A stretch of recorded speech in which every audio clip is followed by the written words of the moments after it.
தமிழக வெற்றிக் கழக தலைவர் விஜய் அண்ணா பல்கலைக்கழக பாலியல் வன்கொடுமை தொடர்பாக ஆளுநரை சந்தித்து இன்று மதியம் மனு அளித்த நிலையில் ஆளுநர் மாளிகையில் இருந்து வெளியிடப்பட்டுள்ள எக்ஸ் பதிவில் தமிழக வெற்றிக் கழக தலைவர் ஜோசப் விஜய் என்று குறிப்பிடப்பட்டுள்ளது தற்போது பேசும் பொருளாகி வருகிறது. ஏற்கனவே மத்திய அரசு குறித்து நடிகர் விஜய் கடந்த காலங்களில் விமர்சனம் செய்தபோது பதிலடி கொடுக்கும் விதமாக பாஜக மூத்த தலைவர் எச் ராஜா, இந்து மக்கள் கட்சி தலைவர் அர்ஜுன் சம்பத் போன்றோர் கடந்த காலங்களில் விஜய் மீதான விமர்சனம் வைக்கும் போது ஜோசப் விஜய் என்றுதான் குறிப்பிடுவார்கள். தற்போது மாநில ஆளுநர் மீண்டும் தனது எக்ஸ் தள பதிவில் திரு ஜோசப் விஜய் என்று குறிப்பிட்டுள்ளது பல்வேறு சர்ச்சைகளை ஏற்படுத்தியுள்ளது.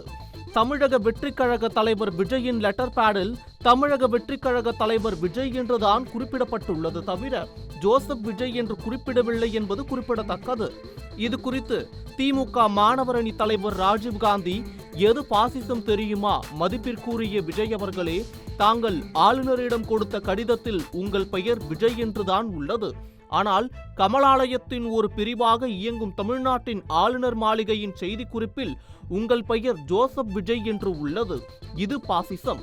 பாசிசத்திற்கும் பாயாசத்திற்கும் வித்தியாசம் தெரியாத உங்களுக்கு இது தெரிய வாய்ப்பில்லை என்று திமுக மாணவரணி தலைவர் ராஜீவ்காந்தி எக்ஸ் வலைதள பக்கத்தில் கேள்வி எழுப்பியுள்ளார். செய்திகளை உடனுக்குடன் தெரிந்து கொள்ள உடனே சப்ஸ்கிரைப் பண்ணுங்க.